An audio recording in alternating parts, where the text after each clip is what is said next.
Olá a todos, sejam muito bem-vindos ao canal do Instituto do Movimento da Tradição Teonomista Reformada Brasileira. Eu me chamo Caleb Elias de Carvalho Barbosa. E neste vídeo vamos então dar continuidade à série que trata sobre a lei de Deus no Novo Testamento. E vamos tratar neste vídeo sobre o mandato cultural. Bem, o mandato cultural, como expresso em Gênesis 1, 26 a 28, representa a base para a vocação humana de governar a criação sob a soberania de Deus, ou sua lei, de acordo com sua lei.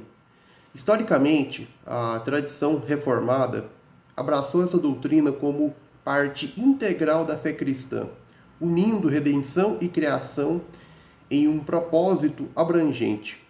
Contudo, as influências do pietismo e do secularismo resultaram em um abandono gradativo dessa visão por muitas igrejas reformadas e presbiterianas.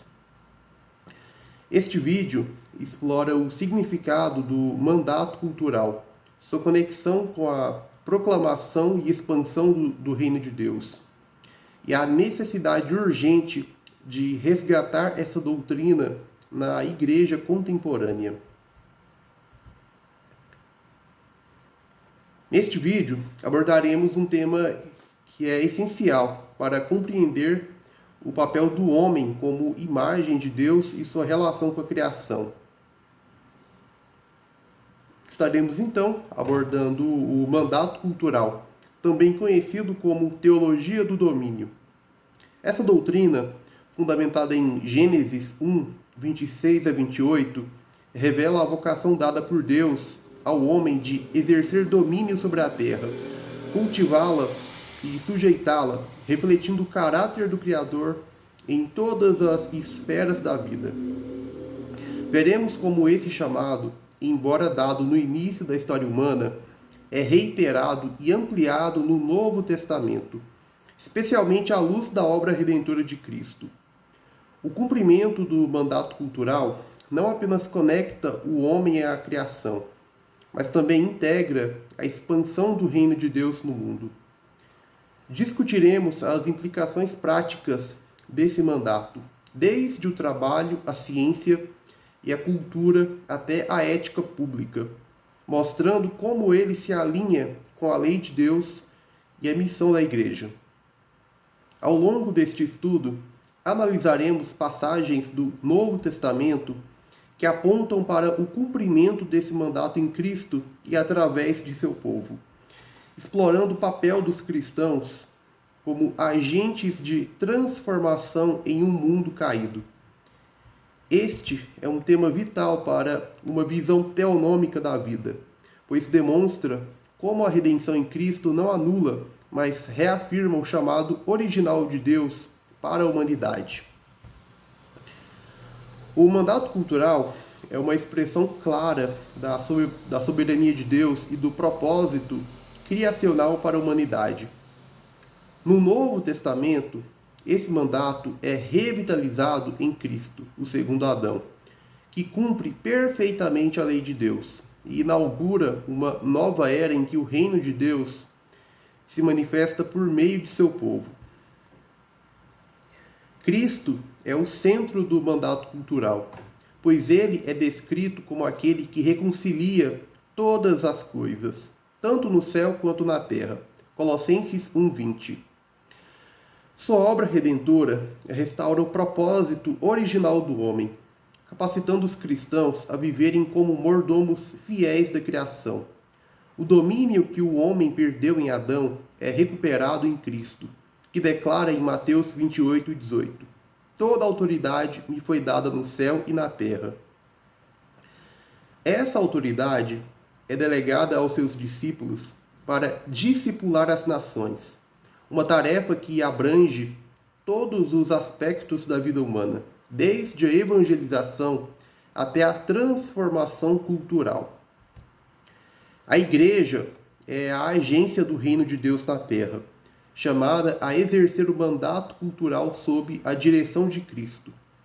Em Efésios 2:10, Paulo afirma que fomos criados em Cristo Jesus para boas obras, preparadas por Deus para que andássemos nelas. Essas boas obras incluem o cuidado com a criação, o avanço da justiça e a proclamação do Evangelho, elementos que refletem o mandato cultural.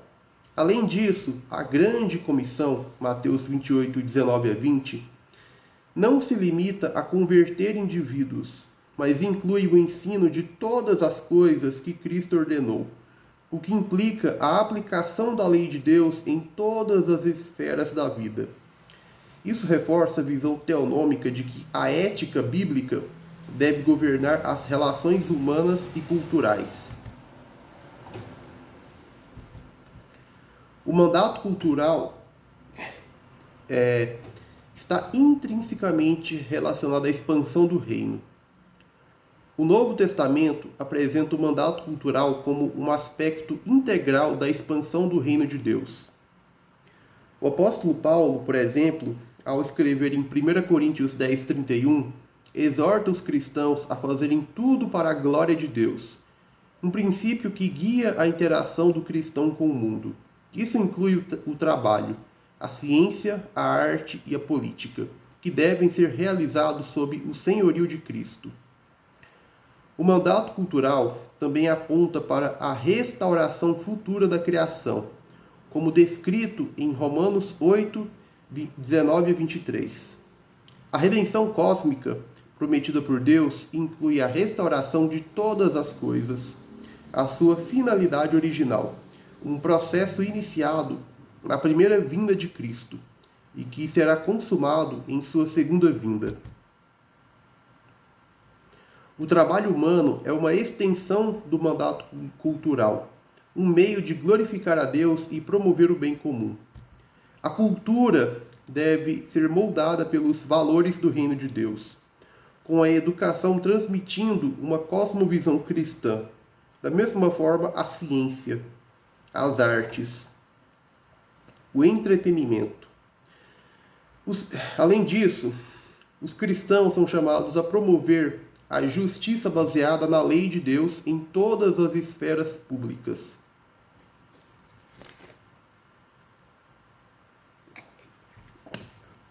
O texto de Mateus 28, 18 a 20, conhecido como a Grande Comissão, é uma expressão renovada e ampliada do mandato cultural de Gênesis 1, 26 a 28.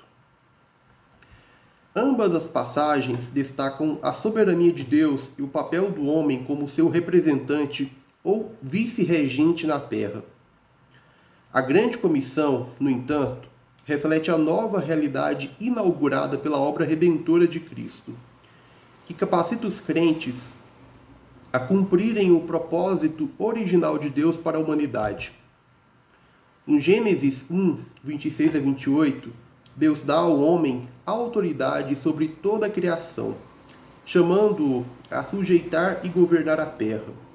De forma semelhante, Jesus declara em Mateus 28, 18: toda autoridade me foi dada no céu e na terra.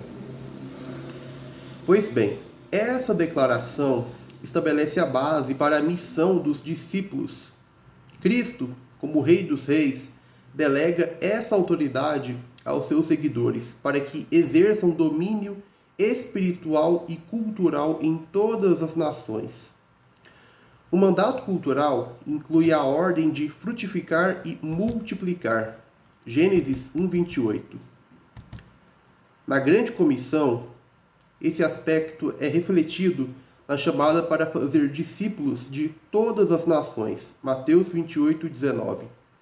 Assim como Adão e Eva deveriam encher a terra com seus descendentes que refletissem a imagem de Deus, os cristãos são chamados a espalhar o Evangelho, formando uma humanidade renovada que glorifica a Deus.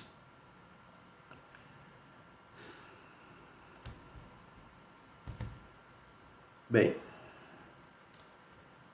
a ordem de dominar sobre a terra em Gênesis implica responsabilidade e mordomia. Na grande comissão, isso é traduzido na instrução de ensinar a guardar todas as coisas que vos tenho ordenado. Mateus 28, 20. Isso inclui a aplicação da lei de Deus em todas as esferas da vida, promovendo a justiça e a retidão. Enquanto o mandato cultural original foi dado em um contexto de criação perfeita, a grande comissão é proclamada em um mundo caído, onde a redenção de Cristo restaura a capacidade da humanidade de cumprir o propósito de Deus. Por meio de Cristo, os crentes recebem o poder do Espírito Santo para discipular as nações, transformando-as à luz do reino de Deus. O mandato cultural tinha uma perspectiva universal, pois a terra inteira deveria ser sujeita ao domínio humano. De forma paralela, a grande comissão chama os discípulos a irem a todas as nações. Mateus 28, 19. Isso demonstra que o alcance do mandato cultural agora inclui não apenas a criação física, mas também a transformação cultural e espiritual. A grande comissão não substitui o mandato cultural, antes ela o complementa e o amplia, enfatizando a centralidade de Cristo e a obra redentora de Deus na história. Juntos, esses textos revelam um plano de Deus para a humanidade. Glorificá-lo por meio da mordomia responsável, da obediência à sua lei e da proclamação do Evangelho. O mandato cultural, expresso em Gênesis 1, 26 a 28, e reiterado na Grande Comissão, Mateus 28, 18 a 20, estabelece um fundamento para a interação do homem com o mundo, abrangendo as esferas ética, política e cultural. Ele não apenas orienta a vida cristã individual, mas também projeta os princípios divinos sobre toda a criação, oferecendo uma visão teocêntrica para a sociedade.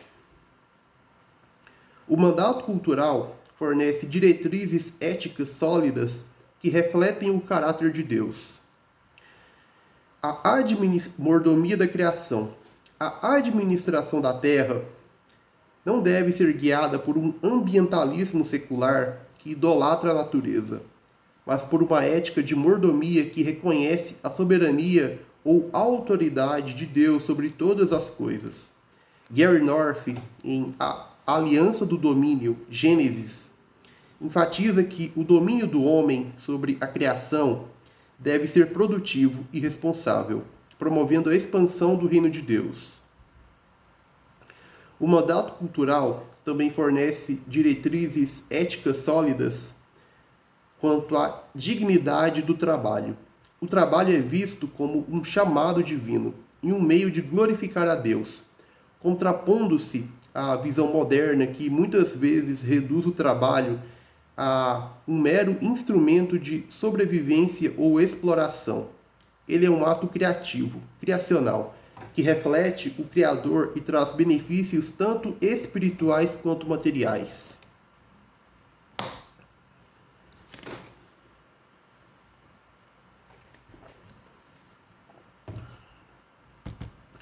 A lei de Deus não condena a desigualdade econômica como um mal em si. Pelo contrário, a diversidade de resultados é uma consequência natural do esforço humano e da soberania ou providência de Deus. Gary North brilhantemente argumenta que a lei permite e até encoraja a acumulação de riqueza por meio do trabalho justo, ou desde que o indivíduo respeite os limites éticos estabelecidos por Deus. Bem, o mandato cultural também molda a visão teonomista da política. Soberania divina sobre o Estado.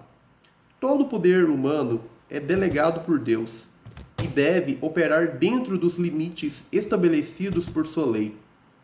O Estado não tem o direito de impor tributos ou leis que excedam sua jurisdição bíblica.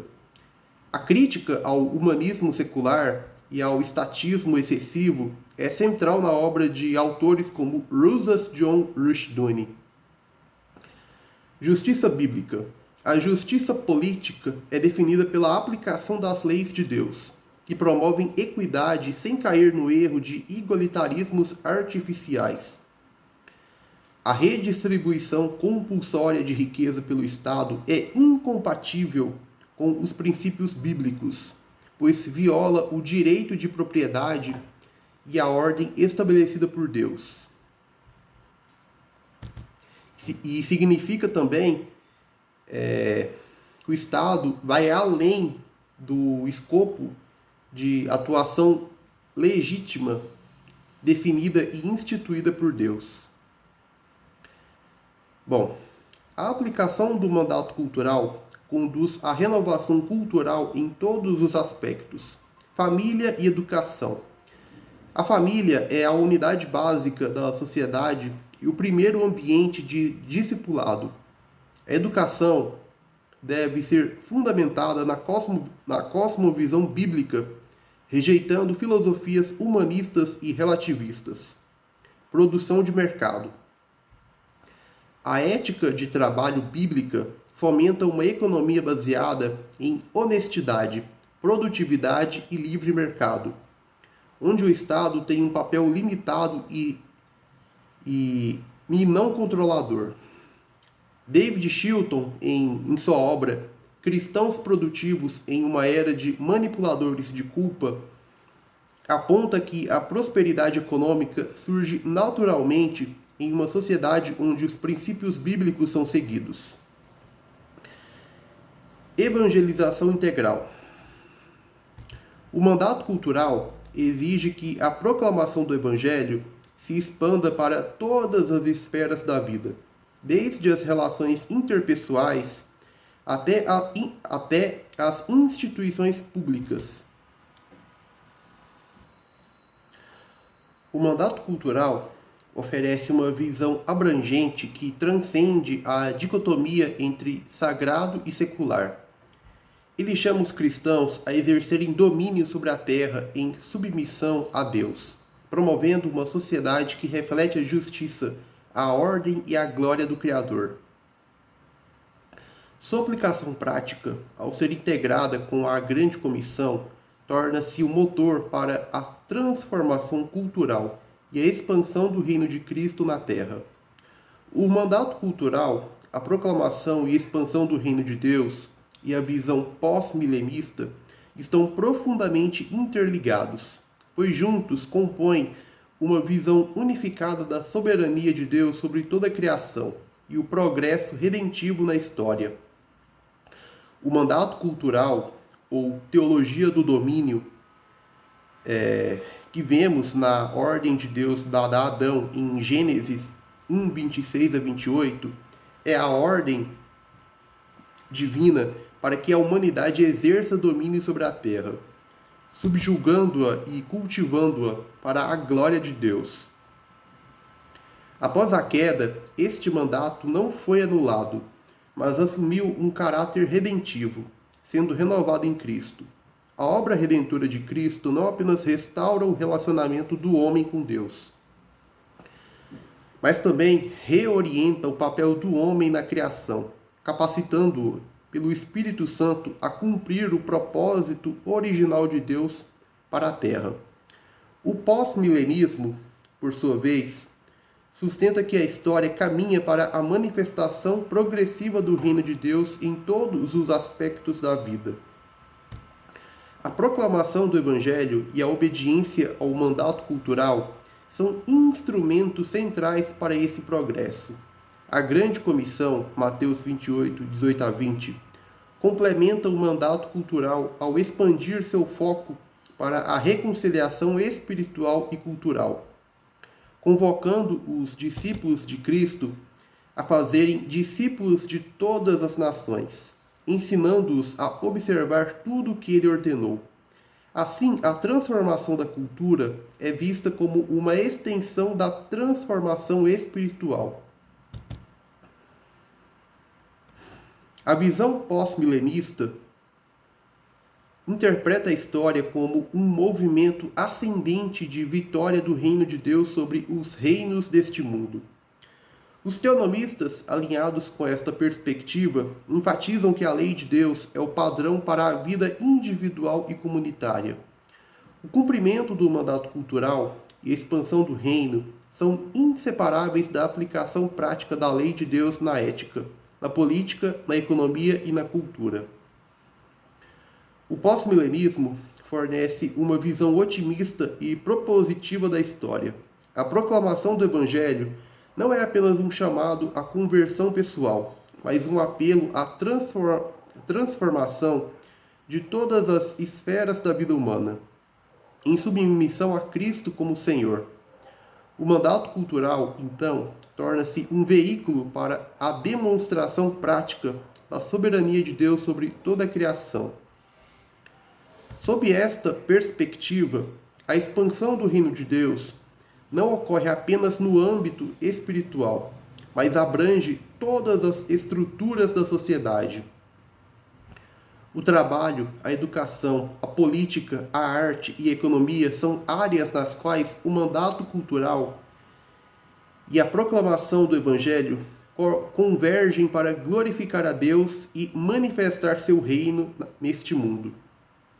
O pós-milenismo vê essa transformação como gradual e inevitável, fruto da obediência fiel do povo de Deus e do poder soberano do Espírito Santo operando na história.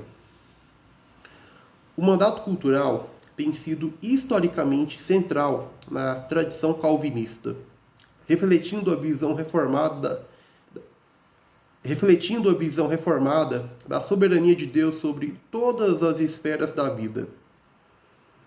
Essa doutrina, derivada de Gênesis 1, 26 a 28, enfatiza a responsabilidade do homem de exercer domínio piedoso sobre a criação, refletindo a glória de Deus em todas as suas atividades. Os reformadores, como João Calvino, integraram essa visão à sua teologia, destacando a conexão entre a redenção em Cristo e a restauração do propósito original do homem como administrador da criação.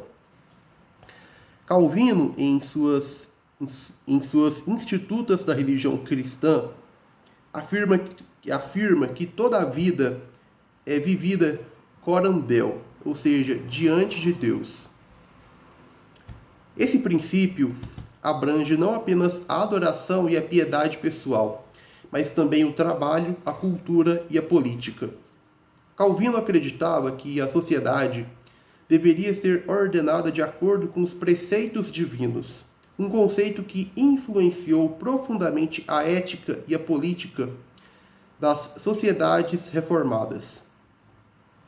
No entanto, ao longo dos séculos, as igrejas reformadas e presbiterianas passaram por um gradativo abandono dessa visão abrangente do mandato cultural.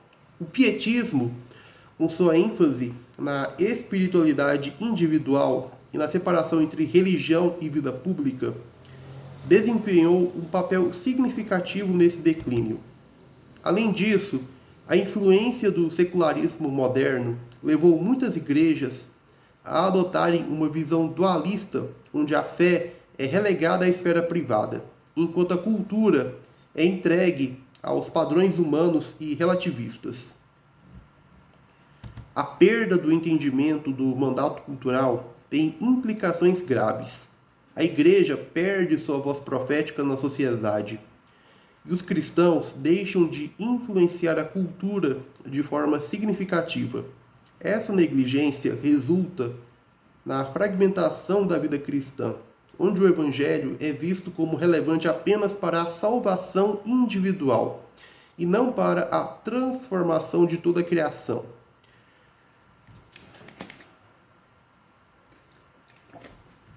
Para recuperar essa doutrina tão cara à tradição reformada, é necessário um retorno às Escrituras e aos princípios teológicos reformados. Primeiramente, as igrejas precisam redescobrir a visão bíblica da soberania de Deus. e da unidade entre redenção e criação. Isso exige uma pregação fiel que mostre como o Evangelho impacta todas as áreas da vida, incluindo a cultura, a política e a economia. Além disso, é crucial resgatar a teologia reformada do trabalho e da vocação, como articulada por teólogos como Abraham Kuyper, que afirmou, abre aspas, não há um único centímetro quadrado em toda a extensão da existência humana sobre o qual Cristo, que é soberano sobre tudo, não declare, é meu, fecha aspas. A redescoberta dessa visão holisticamente reformada permitirá que os cristãos compreendam sua responsabilidade de influenciar a sociedade em submissão à palavra de Deus. Por fim, as igrejas reformadas precisam investir em educação teológica e discipulado que equipem os crentes para aplicar a lei de Deus em todas as esferas da vida. Isso inclui a promoção de uma visão escatológica otimista pós-milenista, que inspire os cristãos a verem um futuro com esperança, sabendo que o reino de Deus está avançando e transformará todas as coisas. Bom, a restauração do entendimento reformado do mandato cultural é vital para a missão da igreja em nosso tempo. Recuperar essa doutrina significa reafirmar a soberania de Cristo sobre todas as áreas da vida e comprometer-se com a transformação cultural fundamentada na lei de Deus. Quando a igreja assume sua vocação como agente do reino, ela impacta profundamente a ética, a política e a sociedade, cumprindo o chamado de glorificar a Deus em todas as coisas. Que possamos nos engajar nessa missão com coragem, esperança e fidelidade. Bom, obrigado pela atenção, por ter assistido o vídeo até aqui, até o final. Peço que deixe o like, comente e compartilhe com outras pessoas. Bom, vamos ficando por aqui e até o nosso próximo encontro. Um forte abraço e até mais. Deus te abençoe.